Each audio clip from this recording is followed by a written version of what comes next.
Magandang umaga sa inyo lahat. Ako po ay natutuwa sapagkat iniabot ninyo ang diwa ng Kapaskuhan para sa mga maralitang mag-aaral dito sa aming parokya. Ako'y natutuwa dahil kasi alam ko kayo mga seminarista ay meron din mga pangangailangan sa inyong pag-aaral. Pero yung kayo mag-abot ng pag-ibig para sa mga taong ito, alam ko may dating ito sa inyong buhay at alam kong patuloy kayong pagpapalain ng ating Panginoon. Sana ito'y patuloy niyong gawin, hindi lamang ngayong Kapaskuhan. Alam ko marami pang mga tao na nangangailangan ng inyong kamay, ng inyong puso. At sana sa tuwinang ginagawa niyo ito, alam ko ang iniabot ninyo ay ang kamay at ang puso ng ating Panginoon. Patuloy kayong pagpalain ng ating Panginoon, gabayan sa inyong bukasyon. Nawa, makasama kayo sa ministry na ito ng pagpapalay. Ang ministry ng pag-aabot ng pag-ibig ng ating Panginoon. Amen.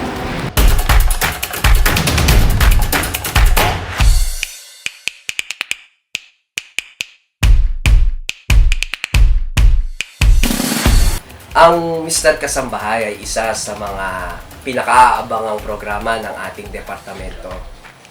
Dito sa programang ito, nakikita natin yung pagiging malikhain ng mga seminarista sa kanilang pag-aambag ng kanilang talento, sa mga costumes, at higit sa lahat sa kanilang pagbabahagi ng kanilang sarili upang mapaligaya ang ating community.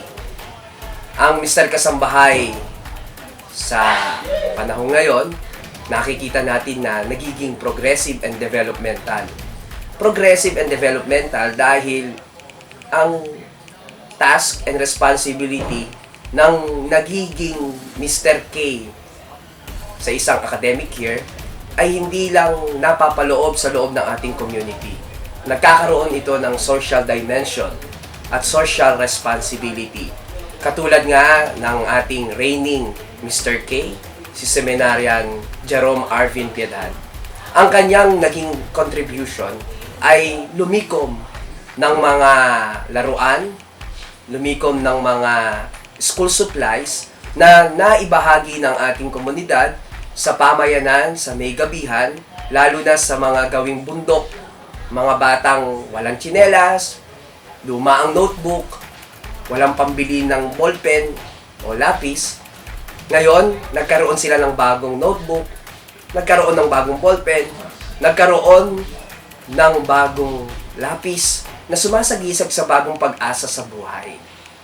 Kaya nga, nakakatuwa, ito ring ating community, nitong nakaraang linggo, nag-celebrate ng Santo Niño Day. Isang programa na kung saan dinadala natin lahat dito ang mga bata na ating pinaglilingkuran sa ating mga PFE placements.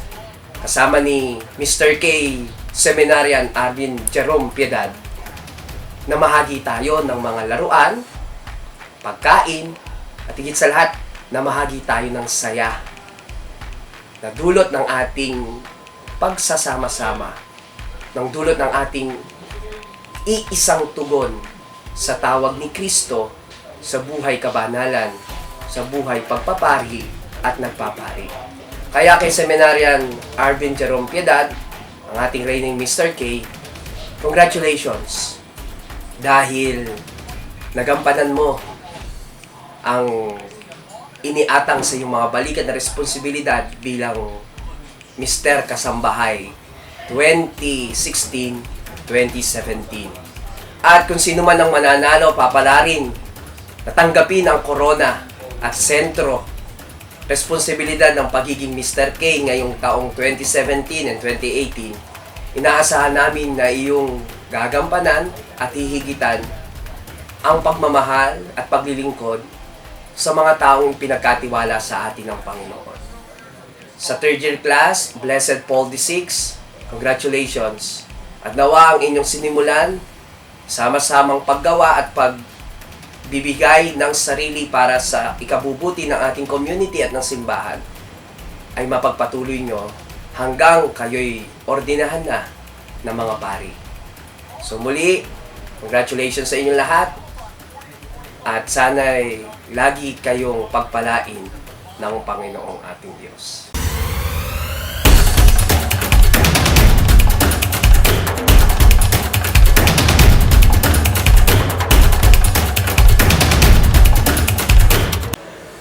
Magandang gabi po sa kanilang lahat. Hayaan niyo po sanang ibigay ko ang aking taus-pusong pasasalamat sa buong kagawaran ng filosofiya, kasama na po ang mga coordinators at ang mga seminaristang bumubuo nito, sa isang pagkakataong binigay niyo sa akin na hindi rin po talaga matatawaran. Hindi ko po lubos maisip nung ako'y sumali na ako'y mananalo bilang magiging Mr. K sa taong iyon. Ngunit siguro nga dahil sa biyaya ng Diyos, ay ako po ang inyong napili at naitanghal bilang Mr. K. Kaya unang-una po, nagpapasalamat ako sa klase po ni San Juan 23 na siya pong naging host nung Philosophy Week last year sa pagtitiwala. Siyempre po sa aking mga kaklase sa Blessed Paul the 6th class, sa inyong walang hanggang pagmamahal at suporta. At siyempre rin sa natatanging paraan ay gusto kong pasalamatan ang mga naging kawing ko last year, ang St. John Bosco Wing, na talaga namang sumuporta sa akin nung ako'y sumasali pa lamang sa Patimpalak. Itong aking experience bilang isang Mr. K sa isang buong taon, ay siya nagturo sa akin ng maraming leksyon para sa aking paghubog na siyang alam kong nagpatatag sa aking pananampalataya at nagpatatag rin sa aking bukasyon. At para naman sa susunod ng Mr. K, good luck sa iyo at kung ano man ang iyong magiging proyekto ay nandito kami kasama ng buong kagawaran ng filosofiya para ikaw ay suportahan at maitawid mo na maigi ang lahat ng iyong gagawin. Dahil naman ang iyong lahat ng gagawin ay hindi lamang para sa iyo o sa komunidad natin, kundi rin ito ay para sa mas nakakaraming komunidad na siya umaasa at sumasampalataya sa ating Panginoon. Muli po, magandang gabi at maraming salamat po sa kanilang lahat.